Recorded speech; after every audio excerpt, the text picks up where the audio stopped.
Good day from Brooks River. This is Ranger Mike Fitz at Katmai National Park and Preserve. I'm standing on a wildlife viewing platform about 300 miles southwest of Anchorage, Alaska.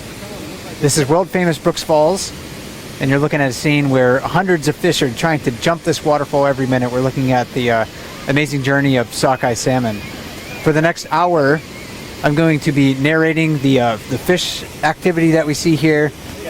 I think we're going to see some bears move into the area to try to feed on these salmon, and that's why this place is so famous, because so many bears come here to feed on sockeye salmon during the month of July.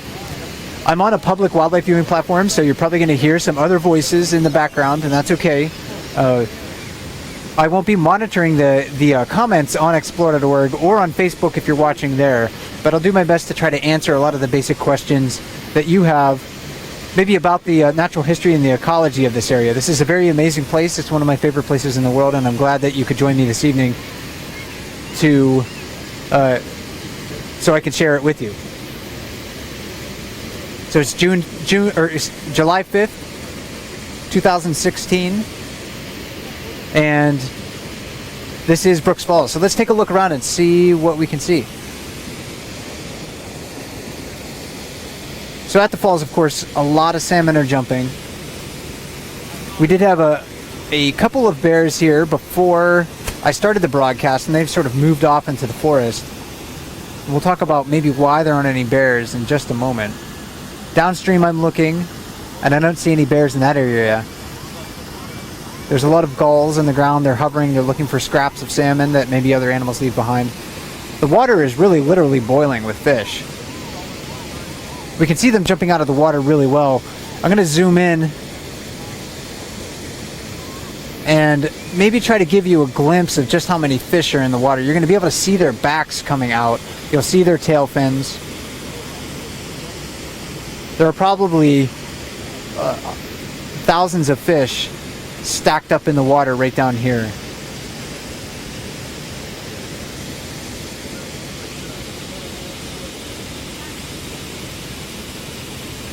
Salmon make an incredible migration to reach their spawning grounds. Once they re-enter fresh water, they do not eat. So they are fueling this journey solely based on their fat reserves in their body, and of course their protein reserves too. Once they burn through all that fat. These sockeye salmon have traveled about 60 miles to get to where they are right now. They may have a lot longer to go, however. Some of these salmon will move another dozen miles. This is only about a mile and a half in length, and Brooks Falls kind of cuts the river right in half. Many of these salmon will spawn in the upper reaches of Brooks Falls, but again, a lot of them will go even further than that.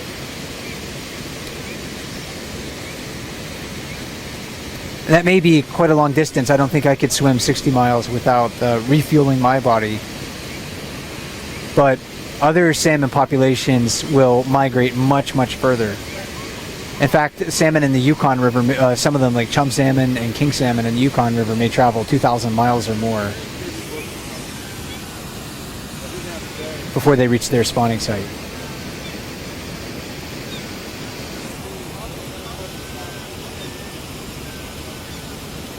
There's going to be a lot of silent moments during the play-by-play this evening as I try to take a look around and see if there's something that I want to point your attention towards. I also want to give you the opportunity just to listen to things if there's a nice quiet moment. I do really love watching these fish. I mean, the challenges that they face, the obstacles that they overcome, in order to really simply reproduce and die. This is a one-way journey for them. Once they come back into fresh water, they are not returning to the sea. They're making essentially the ultimate sacrifice to pass on their genes to the next generation.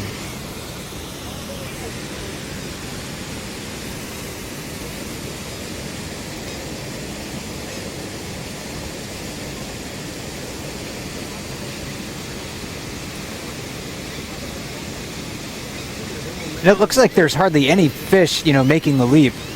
But if we watch closely, we can actually see that many of them will succeed in that jump. And the waterfall is about 6 feet high where they're jumping.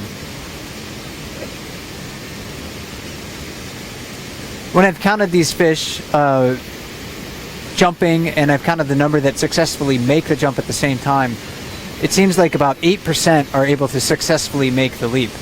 And that doesn't mean that only 8% make it above the falls. Probably all of these fish will eventually make it above Brooks Falls if they want to. But I think it means that they need to make multiple attempts. You'll see where they shoot out of the water. It's right where the water kind of turns back up after it falls back into sort of the river surface itself. The fish need that little bit of hydraulic action from the water, that swirling action where the water is pushed back up to the surface to give them a little bit of an extra boost. The bigger the salmon are, the bigger the obstacles that they can overcome as far as waterfalls go. So if you're a king salmon or a chum salmon, a silver salmon, one of the larger salmon species compared to sockeye salmon that we're looking at here, you can, if you're a bigger fish, you can usually jump bigger waterfalls. And the vast majority of the salmon here in Brooks River are sockeye salmon. 99% of the salmon that you'll see on the webcams, or if you are fortunate enough to visit sometime in the future, and you're coming here in July, you're almost solely going to be looking at sockeye salmon. These fish live 1 to 2 years in fresh water, and then they spend 2 to 3 years out in the open ocean before they return to spawn. So most of these fish are 3 to 5 years old, and when they come back, they weigh about 4 to 7 pounds.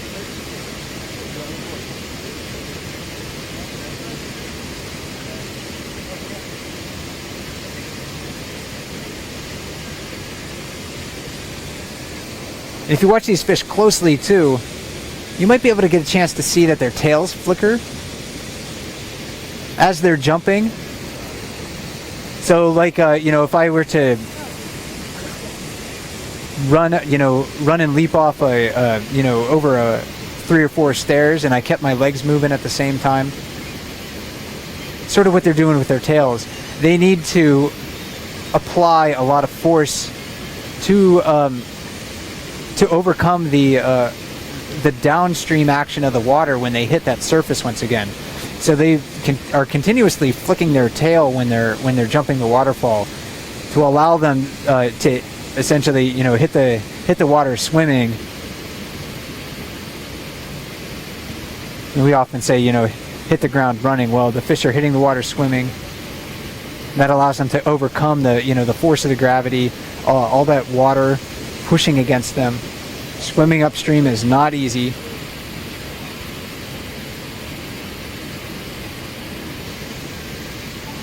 And that's another one of those really sort of neat things that you can observe here on the webcams brought to you by explore.org. This is a big challenge that they're facing, this obstacle here at Brooks Falls.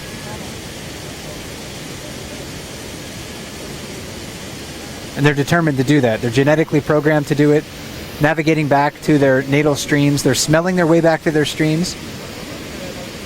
When these fish left to go out into the open ocean a few years ago, they were basically imprinting on the unique chemical signatures of each one of these streams. So they're remembering the scent, simply put, of the waters that they're passing through. They imprint on the scent of the water where they were born, and all of those little streams and lakes that they pass through on the way out to the open sea. So when they're coming back up into fresh water, they're smelling their way to do it. There was an experiment done in the past to determine that, where they were looking at salmon and wondering just how in the world are they getting back to their spawning site, because people had known that salmon returned to the same places that they were born, but they were wondering about how can they do that.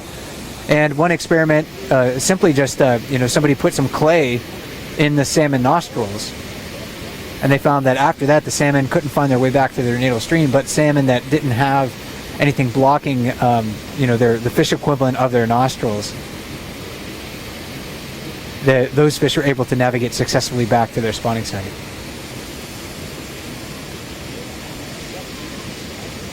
The most fish that I've counted here jumping a minute, I have to estimate when they're really zipping out of the water like this.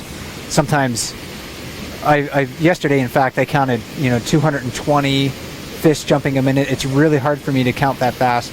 Usually I'm just counting 5, 10, 20, 25. So when the salmon are boiling in the water like this, you can expect at least 150 to 200 fish or more jumping every minute.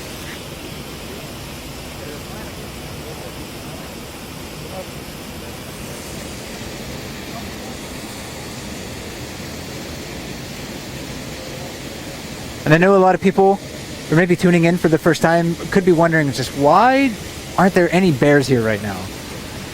This is Brooks Falls, right? This is early July, right? There should be a ton of bears here, and often there is.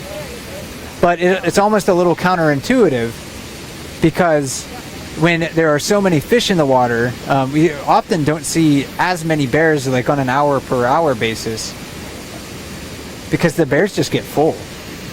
It's really easy to catch fish when there's so many fish in the water, and bears can eat a lot of fish. I've seen them eat 20 or more fish in a day, especially on a day like this. But they do get full eventually and they have to leave. So when there are less fish at the waterfall, that usually keeps the bears around because they have to stick around to get their fill.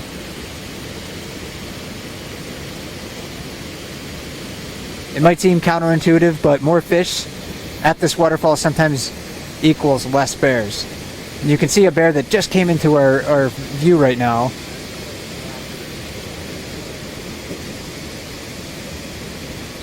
And we'll take a look at him. This is one of the bigger bears on the river, if not the heaviest bodied bear that we have here. This is number 747. He's very large. He's one of the most dominant bears on the river. As far as like competing for access to fishing spots, he almost always has his choice. There's really only one other bear that he yields to on a consistent basis. So if you're a bear, size means a lot. Bigger is better in the bear world. And 747 is a real giant. He could be pushing 800 pounds or more at this time of the year.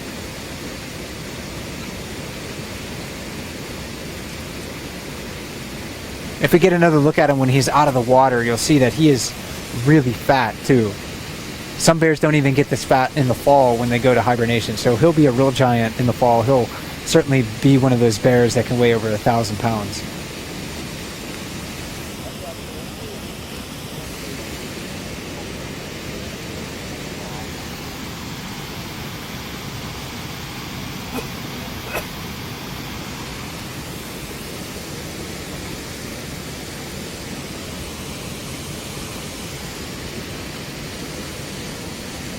You can see the 747 is not working very hard for the fish. He doesn't have to. He's been really well fed over the past couple of weeks or so. We look at bears, and of course, we can identify them for a lot of different reasons. They're intelligent. Of course, they're mammals, so they have a lot of physical characteristics and adaptations in common with humans. But I think we can also marvel at their patience too. Bears will come to the waterfall and will sit for hours waiting for salmon to come to them. Tonight the salmon are here in high numbers. The 747, I'm pretty sure that got his fill earlier in the day, but he's back maybe for a second or third helping.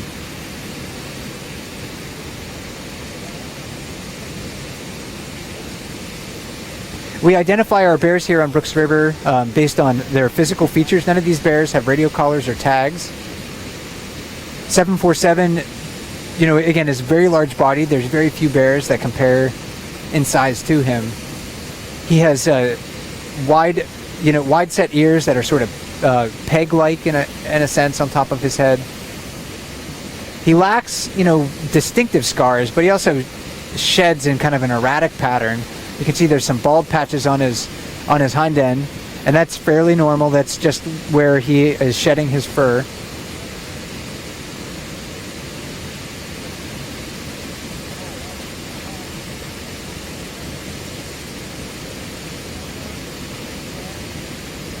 When that fur grows back in August and into September, he'll be very, very dark. You can see he made his first catch during this broadcast. I'm not sure how long he'll stick around, but we'll try to keep track of him.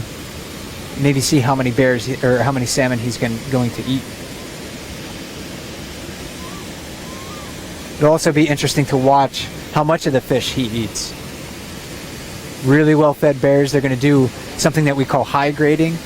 They're looking for the high-grade calories, and that's fat, just like a miner looks for the high-grade ore.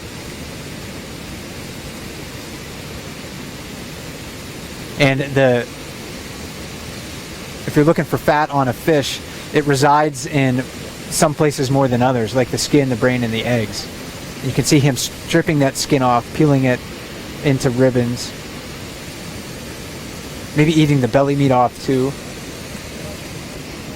And if there's eggs in there, he's certainly going to try to eat those. It's maybe a little bit hard for us to see at this distance, but it looks like there might have been some eggs in there. Female salmon have a finite number of eggs, probably several thousand. Bigger salmon can have more eggs, but certainly not as many eggs as what you would find in some fish that are what you could call broadcast spawners, like an Atlantic cod that might lay hundreds of thousands or millions of eggs when they spawn.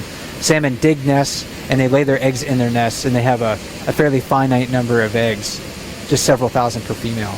But the eggs are almost nothing but fish oil. So they're extremely high in fat, extremely high in calories. Bears know that.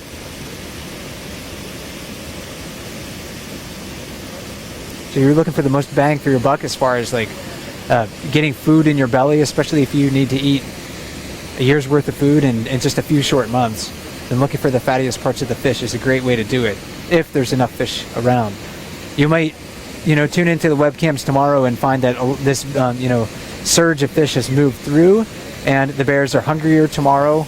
Any of the carcasses that are laying in the river will be cleaned up, and the bears will be eating the whole fish. But on a day like today, you can see how 747 is taking his time, eating the skin, eating the brains, eating the eggs, indicating that he's a well-fed bear today.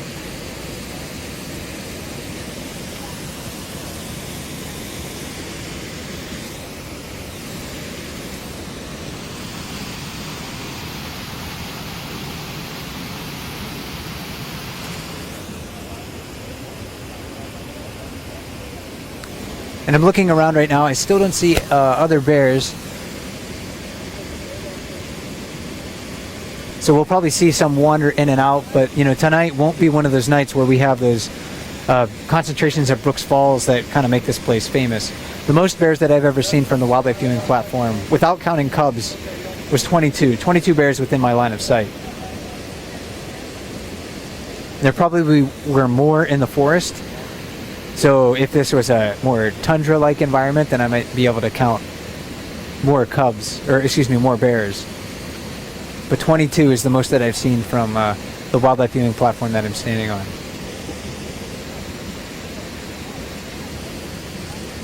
And it is really hard to get a perspective on just how large these animals are, especially when they're standing in the river like this. There's been some live chats that myself and other rangers have done in the past, where we've gone into the river right here at Brooks Falls at a time of year, of course, where there aren't many or no bears are fishing for salmon, to give you a little bit of a different perspective on how bears move around the waterfall. And it's been really hard for me to move through the river during those broadcasts, especially since I don't want to drop any of the camera equipment in the river, but the force of the water is really strong. The rocks are slippery, and that water in some places is very deep. And these bears are, 747, he might, he's easily 3 to 5 feet at the shoulder, maybe closer to the upper end of that.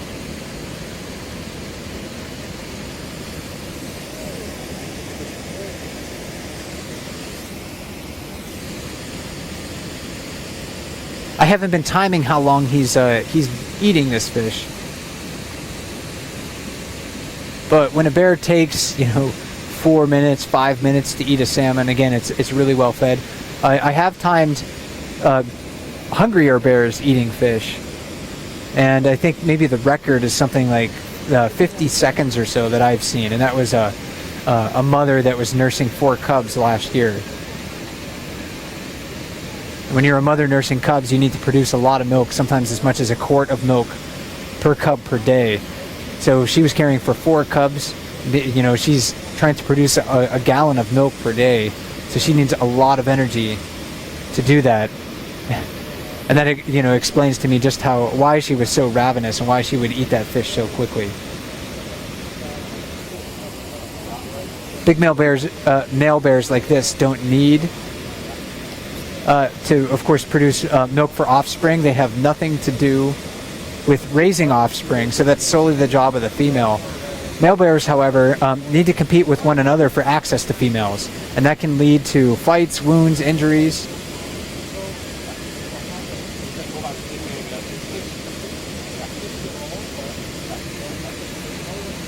But this guy's a tank.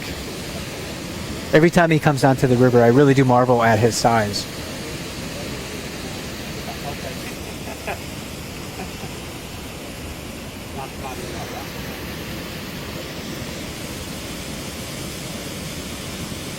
Again, if you're tuning in a little bit late, my name is Mike Fitz. I'm a park ranger at Katmai National Park and Preserve. I'm on the Alaska Peninsula, about 300 miles southwest of Anchorage, Alaska. I'm standing on a wildlife viewing platform at Brooks Falls. If you've ever seen a picture of a bear catching a fish at a waterfall, this is probably where it was taken.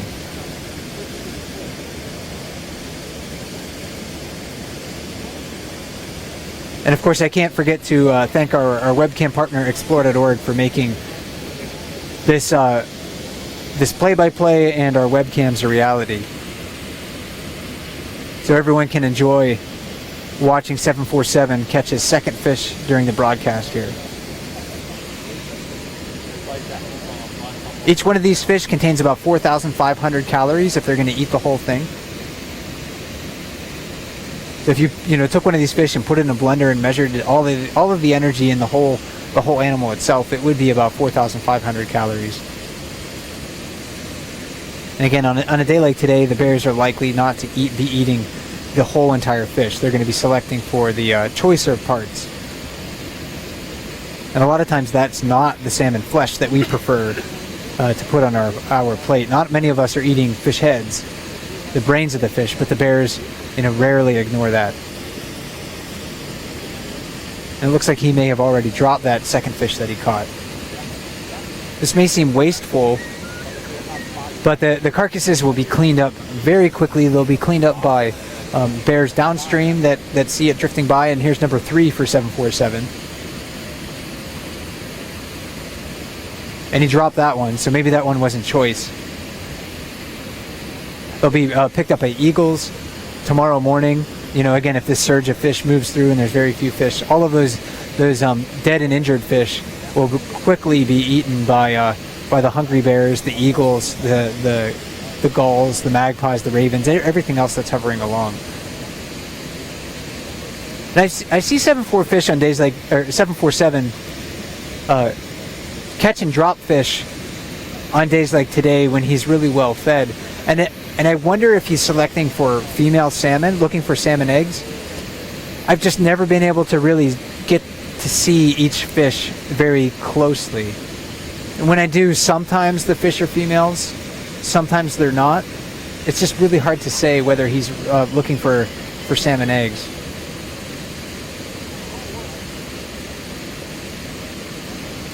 And while he's over there, there's another bear coming down the hill. Or at least it was up in the grass. So we'll zoom out a little bit and see if we can take a peek at that one. It looked to be a blonder bear. Yeah, and I think it's coming down the hill right now. So we'll zoom in over there, take a peek. This is another adult male. He's immediately recognizable because he has that big wound on his rump. That was actually courtesy of 747, the bear that we were just watching. he was standing almost in the same spot that 747 was standing in, but he didn't hear 747 or smell him coming along. And 747 decided to remind him who's the most dominant bear.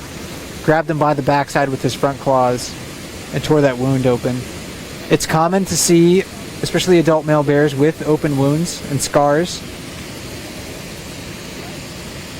So 747 with another fish, number 4. Maybe that one wasn't choice either. It looks like he dropped that. 83, again, the bear in the back with the big open wound. He had a big open wound in that same area last year, and by the fall it looked completely healed.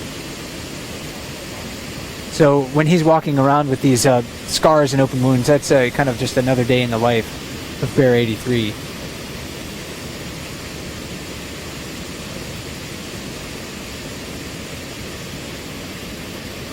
When 747 is, catching fish and maybe dropping them, and again, he's the the bear in the foreground.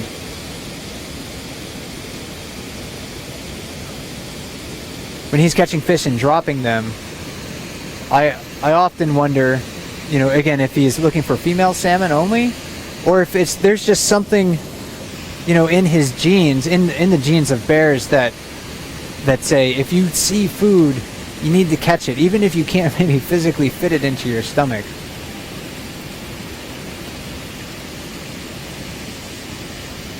Some biologists have described, a similar behavior, number 5 for 747. And again, that one wasn't choice enough, or maybe he didn't want to work so hard to hold on to it. So he dropped that one too. So he's caught 5 fish, but maybe only eaten 1 or 2. But some biologists have described a similar behavior in wolves, maybe where they find a lot of vulnerable prey in a caribou herd or something like that, and they end up killing more that they can eat, and that's called surplus killing. And that may be something that's just genetically programmed within them. They may not be able to shut it off. And these wild animals live in a feast or famine world. So what might seem wasteful for us may not really necessarily be a choice for them.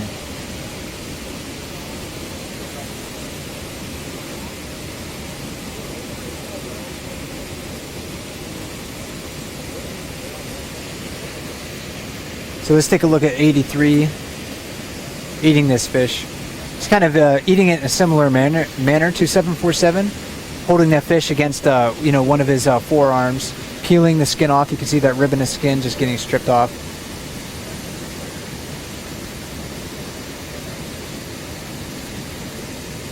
Really doesn't seem to matter how hungry the bears are. If they always seem to strip the skin off before they get into the body cavity, and I think that just allows them easier access to the softer parts that are inside. Salmon skin is actually pretty tough. If you know you're trying to fillet a salmon, you need to keep your knife very sharp. I certainly wouldn't be able to bite into a salmon and try to peel the skin off. That would be a really hard work. So just doing a simple thing like they're doing, stripping the skin off of the fish, is another indication of their strength.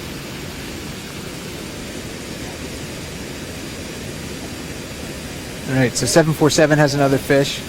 So 2 bears here, both eating fish.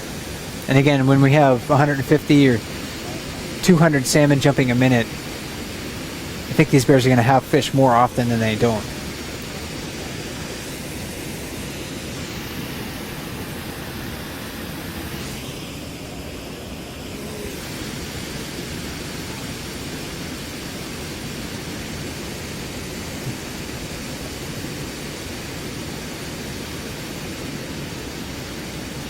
With 747's fish, he took maybe a bite out of it, but didn't seem to consume very much, and he dropped that.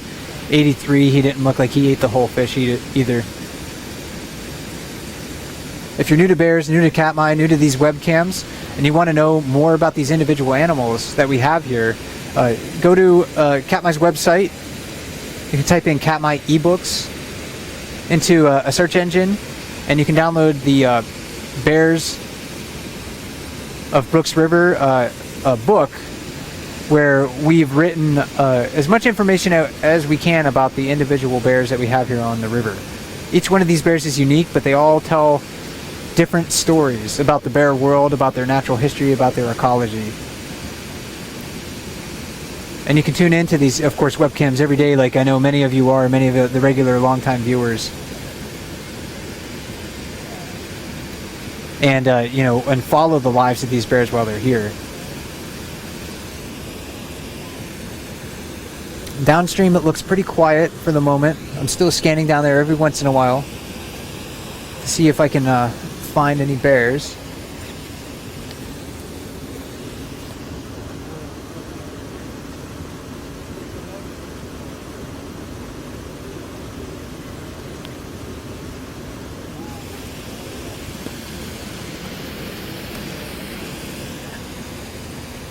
There is one bear way downstream. I'm not sure we're going to be able to see it. I'm going to try.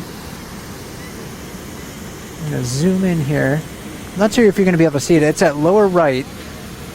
And it was like pushing on the bank or digging into the bank. Sometimes salmon that are injured, they will,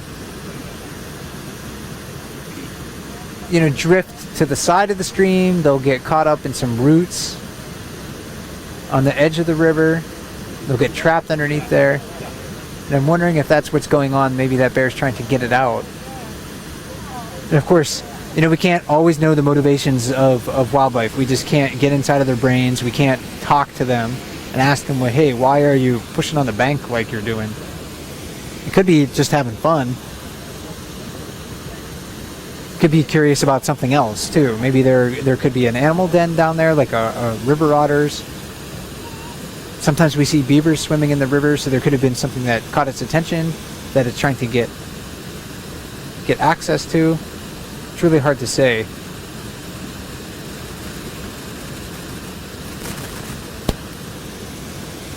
But if you're looking at the bears and you're wondering, well, why would it do that? First think with your stomach.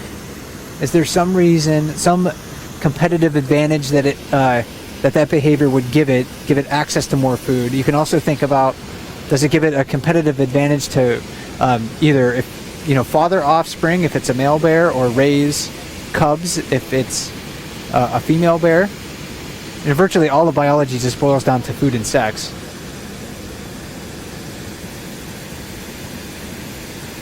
So, if you're thinking about why certain bears are doing certain things, those are maybe the two topics, food and sex, that may help to explain what the bear is doing.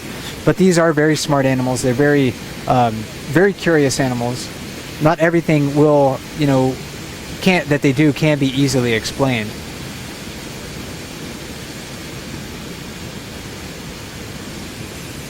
So number 83 is standing close to us now. He was again on the far side.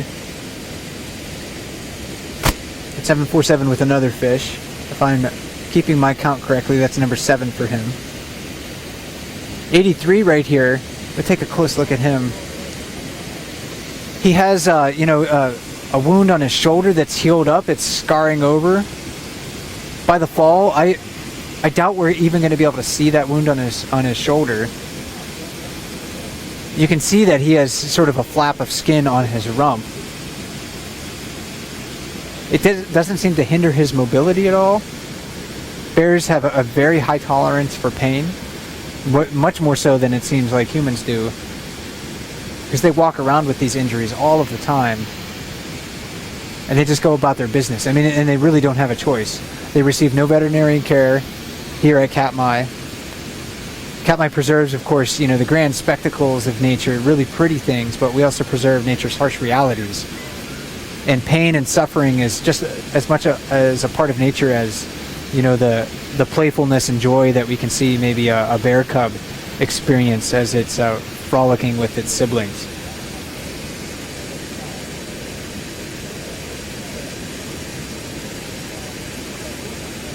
And of course, the bears aren't kind to salmon. We often remark about the bears and think, oh, that bear looks like it's in pain. It may have an injured leg, or it has an open wound that looks really sore. But the bears are eating the fish alive.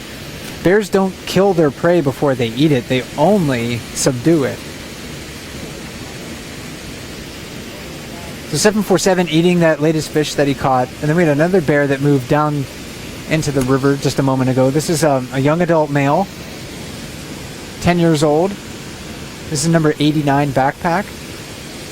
It's from a 2006 litter raised on the river here. This is one of those bears that I really like to watch because I'm very interested in his story. As a yearling cub, he was limping. Looked like he had a pretty severe leg injury. And really, he did look kind of pathetic, like he wasn't going to survive. But he surprised me. He was the bear that really taught me how tough and resilient they are. And now we have him fishing at Brooks Falls as an adult male. He's not quite big enough to displace bears like 83 and 747, but that may change in a few years as he continues to gain size, strength, and skill.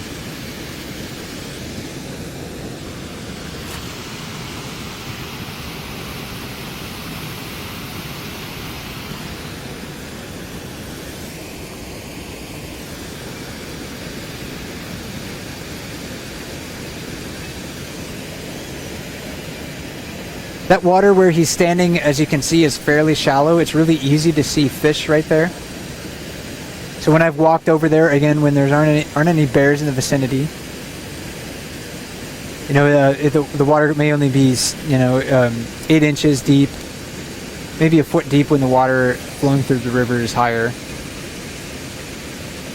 So bears over there are looking for fish to swim underneath them so they can pounce on it, pin it to the river bottom with its paws, or grab it with their jaws.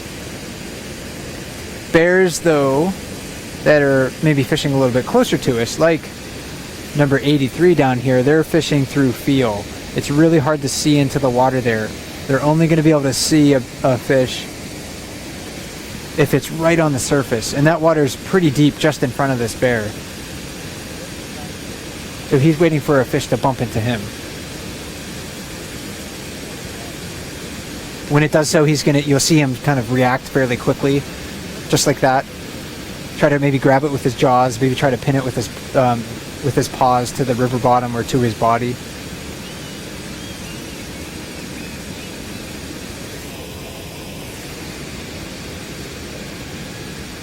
Fishing these different locations takes skill.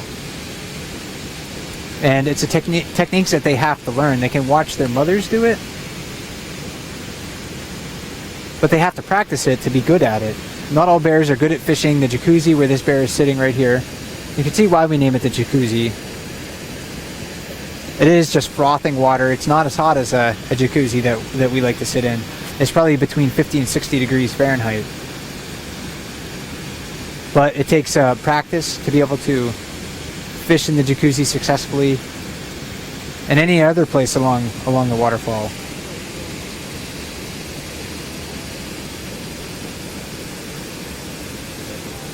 But if you practice long enough, you can get good at it. If you're patient and you're smart like a bear, you know that food will come to you.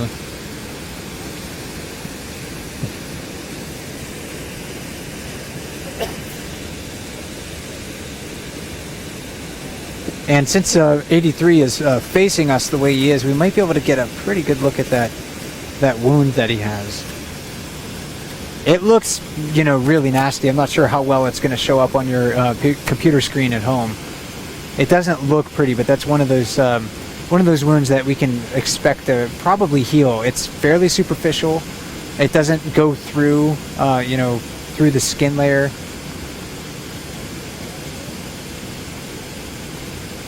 In the fall, when this bear comes back, he'll probably have a scar from that. And that might be identifiable.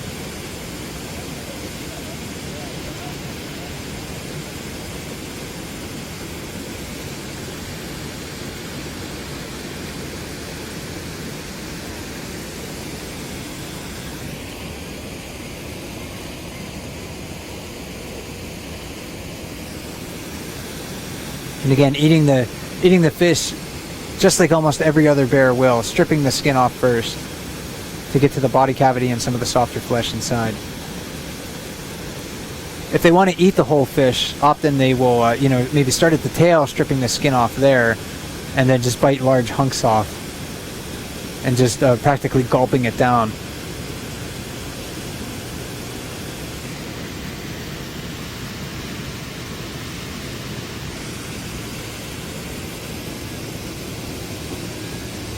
This is also a bear that we think was raised on or at least in the Brooks River area from a litter, you know, around 2003-ish.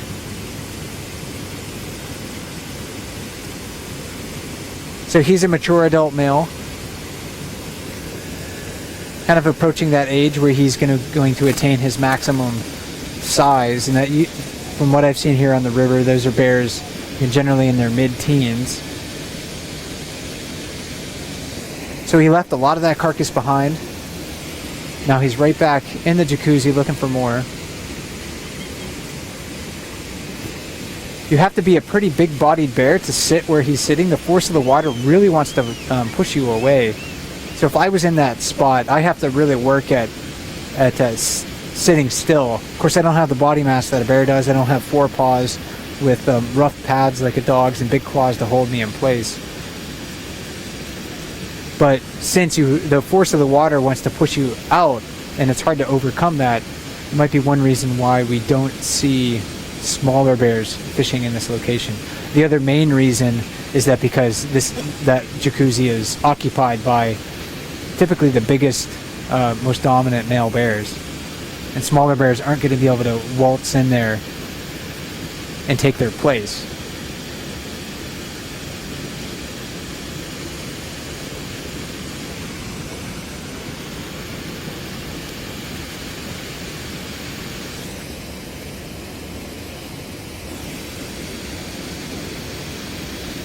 Seems like there's slightly fewer fish jumping the waterfall right now.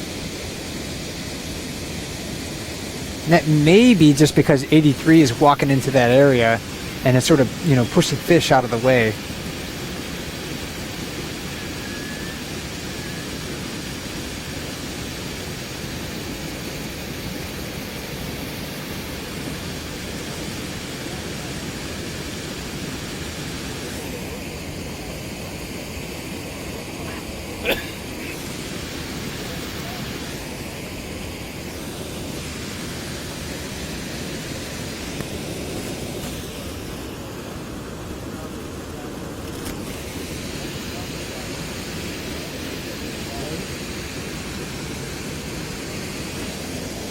But these two bears are waiting for a salmon to bump into them, make a fatal mistake. Number 89 has a fish on the far bank over there. He took it to a more secure location where we can eat it. He can see other bears approaching him. He has had other bears steal fish from him this year, so he may be just a little wary of that happening. On a day like today, I'd be surprised if another bear really tries to steal a fish from another, because they can maybe catch it a lot easier than they can steal it.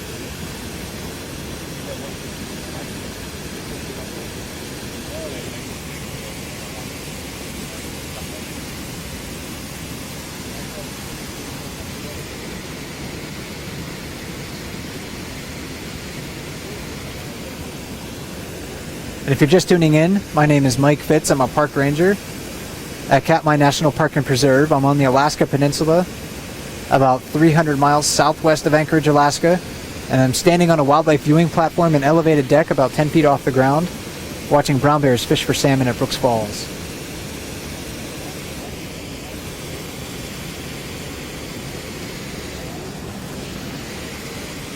And up on the hill here, we're going to watch this bear, because this is probably the most dominant bear on the river. This is number 856. We haven't seen him around very much. But very dominant bears have their choice, where they want to fish, how they want to fish. Even a real massive bear like 747 usually yields to 856. So we'll see how this plays out. 856 is coming down the hill right now. 747 has another fish, number 7 or 8 for him during the broadcast. They may ignore each other. They may have come to some sort of like a Cold War peace agreement. 856 may try to displace 747. Let's see how this plays out.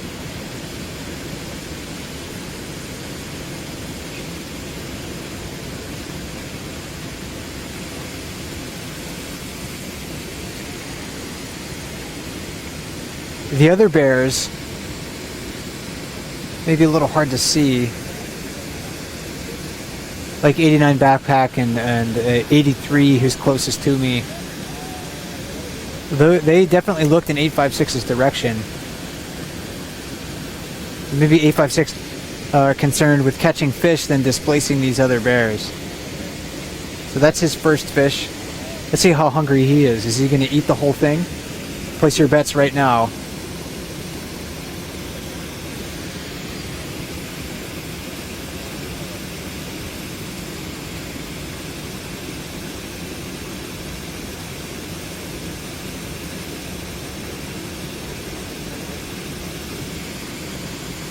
When I first started working at Katmai in 2007, number 856 and number 747 were kind of goofy young adult males. Maybe not even as large as number 89 backpack, who we were looking at before. They're really, I didn't see, any indication that suggested that they would become the dominant bears that they are and gain so much body mass. But they are pretty much the two biggest bears that we have on the river. So this is number 856 and number 747, just a little bit closer to us. So 856 didn't eat much of that fish. So if you guessed that he's going to do some high grading and leave much of the carcass behind, you were right. He's caught another one, while 747 still chews on that one he caught a few minutes back. Downstream we have 89 and 83. 89, the blonder bear that's standing sort of towards the center of the view.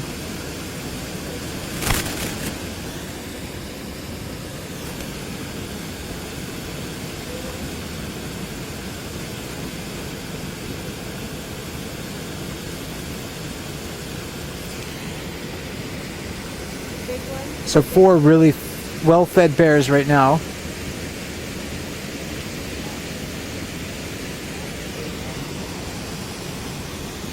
Oh, excuse me. The bear in the background is not number 83. That's a different bear. 83 is in front of me. The one in the back is another bear that I like to watch his story because he's kind of an up-and-coming bear as far as the hierarchy goes. Another sort of maturing adult male. I wouldn't call him a young adult anymore.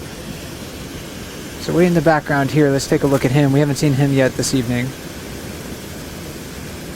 This is number 32. We call him Chunk. He's a really big butt, and he's had that since he was a cub.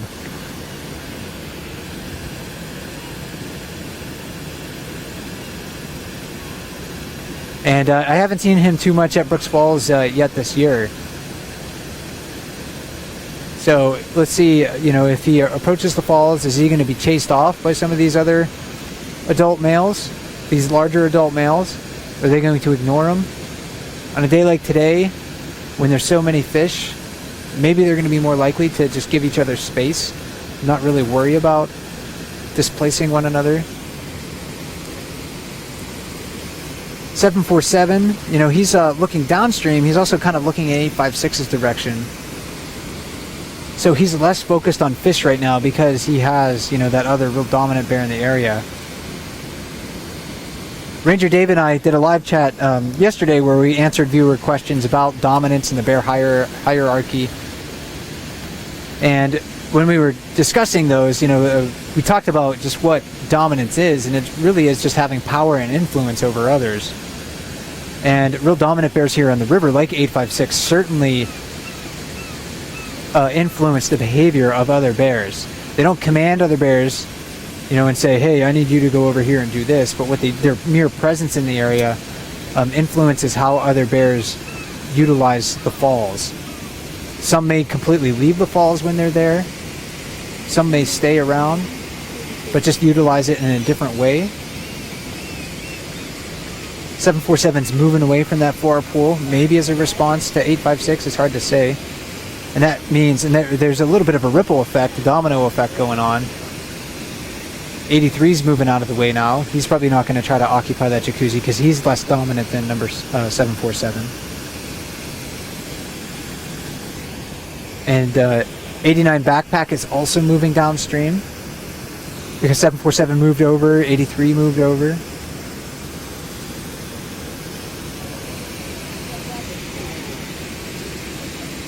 .856 has another fish. You don't get to be a real big bear without being able to catch fish successfully and frequently. 747's moved into his one of his preferred fishing spots in the jacuzzi. And then of course we have number 32 Chunk on the far side over here, eating some leftover salmon that was killed earlier. And there's a couple of other bears downstream, or one other new bear I should say, downstream. Let's take a quick look. Looks like this is a female, number 289. And we'll see if she comes in to give us a better view in just a little bit.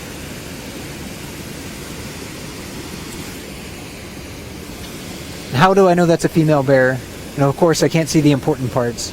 I can't see any genitalia at this distance. What I'm looking for is just her other physical characteristics, her face, her coat color, behavior. You know, all of those things kind of put together allow me to recognize her. And when you're looking at bears for the first time, it can be really hard to identify them, figure out who's who. And that's okay if you don't really know. You can certainly just enjoy, watch the bears, try to learn from them without identifying them. But when you start to really look, you can see that all of these bears have unique physical traits that set them apart, and also unique characteristics to their dispositions and what you could consider their personalities.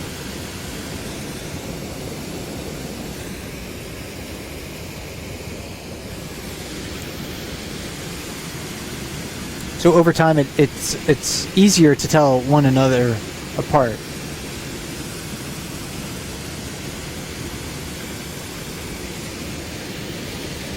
Still lots and lots of salmon jumping. 747 with another fish. By this time I've lost count. I don't know if this is number 8, number 9. It's up there though. And number 32 on the far side over here, he was walking up and he just turned around because 856 started approaching his direction. And that's a typical response from a subordinate bear. Most of the bear interactions that I note here at Brooks Falls are simply avoidance interactions, where one bear sees a bigger bear moving into its area and it says, you know what, I just don't want to be near this other one, and it moves out of the way. Will that, you know, that same interaction be the same in a few years? That's something that you'll have to watch for. You know, if number 32 can gain more size, more body mass, more strength and skill, then maybe he'll be able to challenge 856 successfully. You can even see 747 here moving away in response to 856's approach. And that's not something 747 does for any other bear. We haven't seen 856 around the falls very much over the past few days. Maybe the past week, and I think that's probably because he's been out courting female bears. Maybe it's he's courting number 289, which is walking into the view here. Courting is a process where the male really tries to habituate to the female to his presence, just get her used to him being around, because every other point in the year he's a threat to her survival.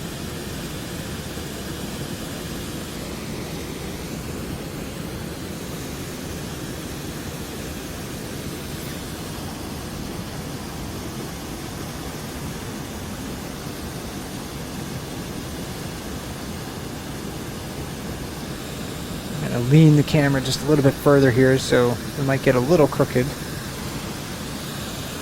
But I want to give you a better view of 856 and 289. Female bears are not always receptive to mating. The peak of the mating season is June. And we'll have, some of this courting behavior going on for another, few weeks or so. But they'll go, during the mating season, females will go through cycles where they're in estrus. They may be receptive to mating, and other points in time where they may not be. Male bears have to defend access to the females during those moments. Certainly not like love at first sight.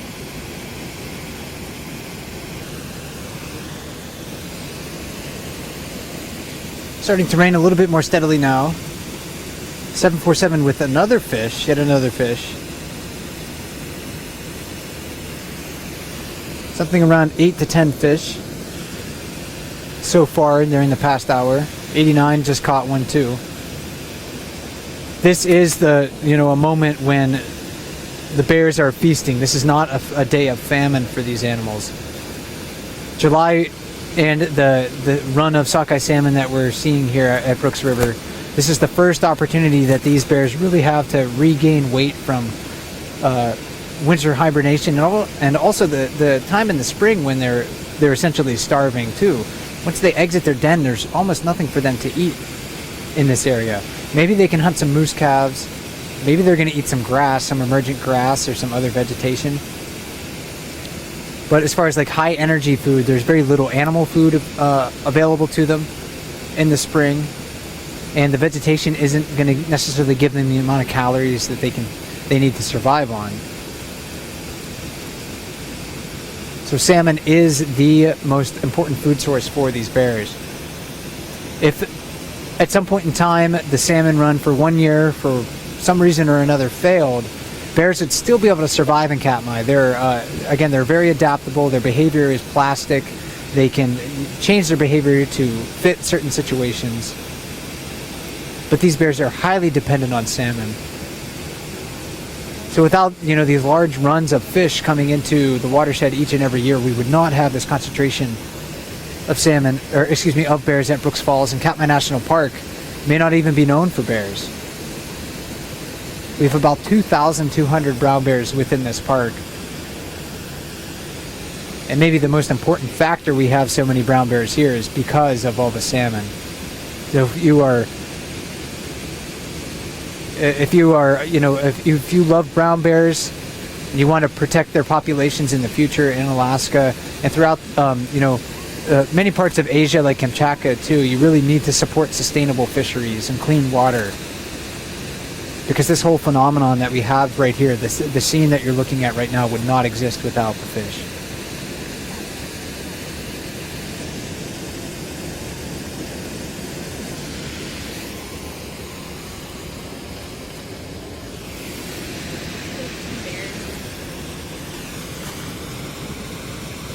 And I'm going to try to stay with you for, just a few more minutes, maybe till 8:15 Alaska time or so. 12:15 a.m. Eastern time. And again, if you've tuned in late, my name is Mike Fitz. I'm a park ranger at Katmai National Park and Preserve. And I'm standing at Brooks Falls on a wildlife viewing platform, a deck that's elevated about 10 feet off of the ground, watching bears and salmon. So again, I'll be here for another 10 minutes or so, and I'll be talking about the natural history and the ecology of the brown bears and salmon that are right in front of me. This is a really amazing place, and I'm glad you could spend some of your day or evening with me.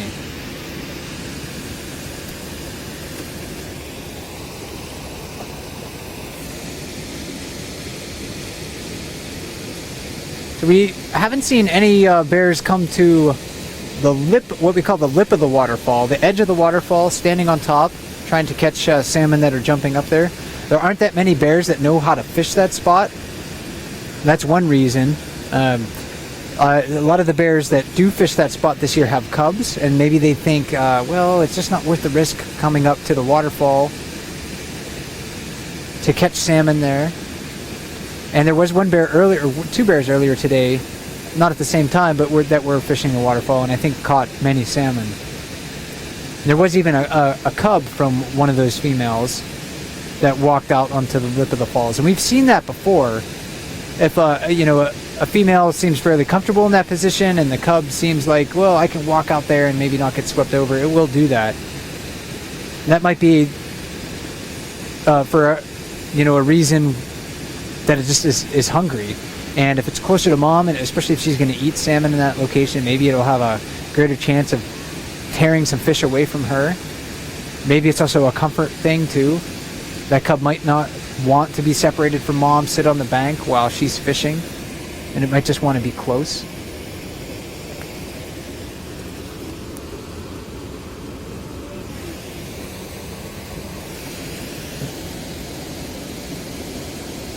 There can be several different reasons, factors that influence why bears do or do not fish on top of the falls, and maybe why a cub would follow its mother into that location.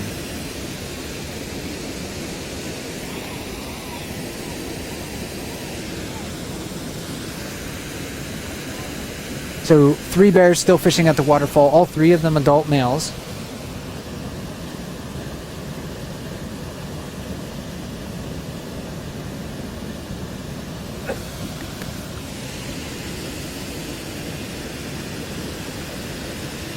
And, you know, looking around the waterfall here tonight, we've probably seen 6, 7 different bears.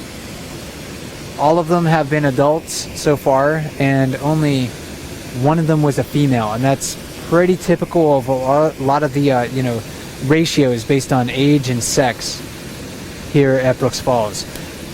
The best fishing places on, you know, salmon streams are typically occupied by adult males. Younger bears, females with cubs usually move into those areas only when the adult males are absent.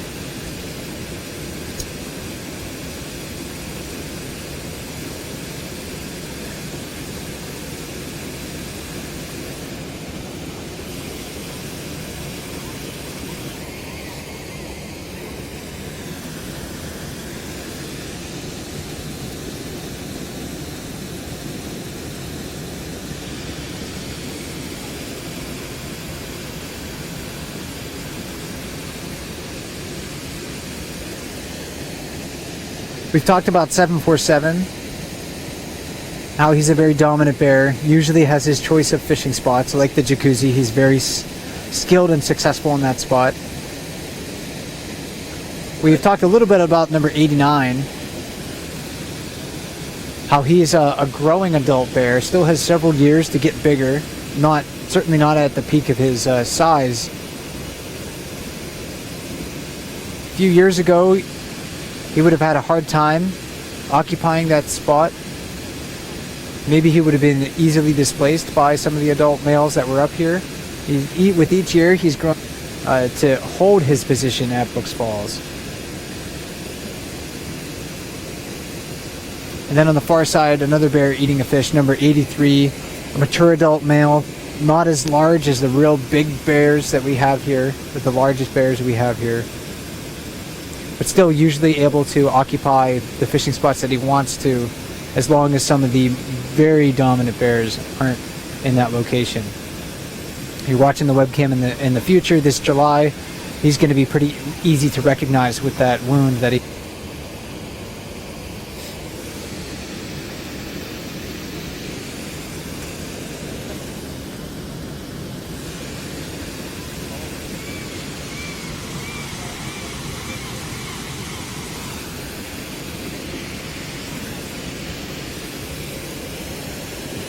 These bears have had a pretty good night as far as calories go.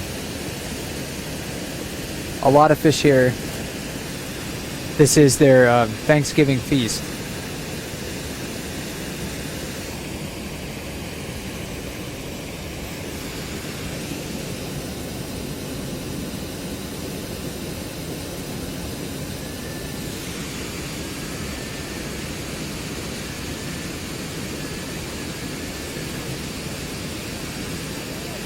And 747 with yet another fish. Maybe number 11 for him tonight. And it looks like he dropped that one. But a lot of the fish that he has caught, he hasn't eaten very much of, or none of. So again, is he, that sated? Is he so full that he can't eat anymore? He's just here because he can't shut it off. He can't tell, his brain says, you see food, you need to try to eat food. Is he at that point? Or are some of those fish less preferred for one reason or another?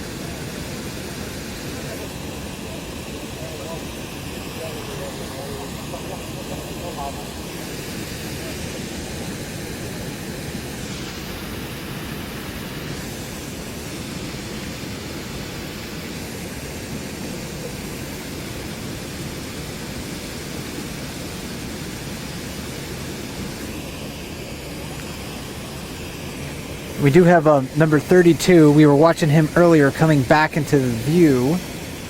I think I'll be able to show him to you downstream here. He is not with that female that he followed into the forest, so it looks like 856 cut in and said, this is my girl, and I don't appreciate you being nearby. 32 probably got the message very quickly. Went back into the river and decided, hey, I'm going to concentrate on something else that's really important to me, and that's my food.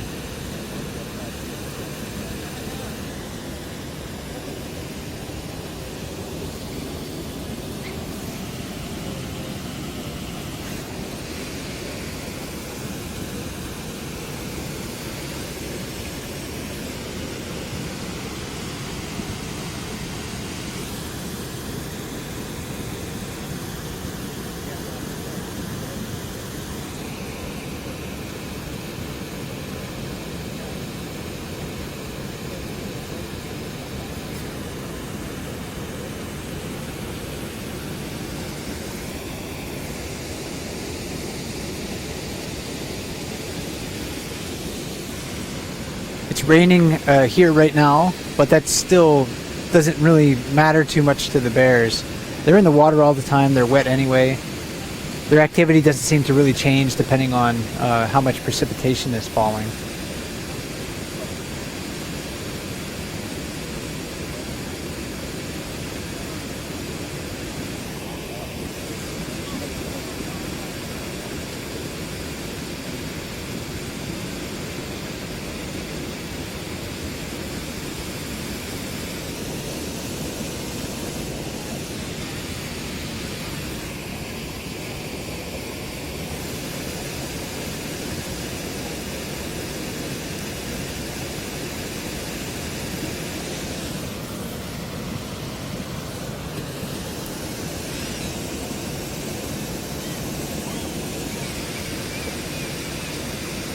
And I will conclude this broadcast in just a couple of minutes. I would like to thank everyone behind the scenes at explore.org who make these webcams a reality and allow me to share this wonderful place called Brooks River in Katmai National Park. Please do tune into the webcams 24/7, streaming live. You can watch replays of other Ranger chats on explore.org's YouTube channel. And Rangers are online in the comments on explore.org on any of the bear cam pages frequently to answer viewer questions. There's a great community there. Please join them.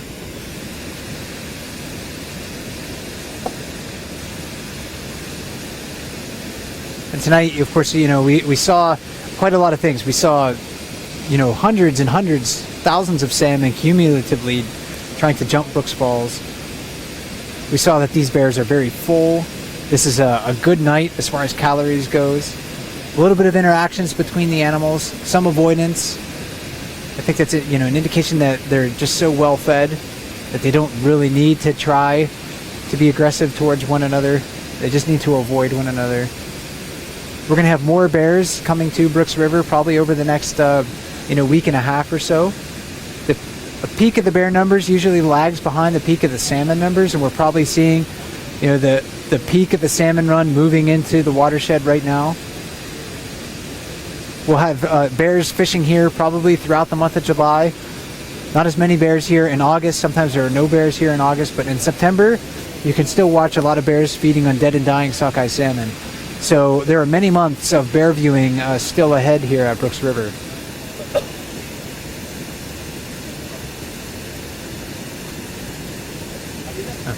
So there looks like a lot of these bears have their hunger satisfied this evening. They're still eating a lot, but this is again a good day for the bears. Maybe not so much for those fish that are getting eaten, but a good day for the bears certainly. And again, watching all of these fish return from their journey from the open ocean to reach their spawning grounds is amazing as well. We talked about that at the beginning of the broadcast.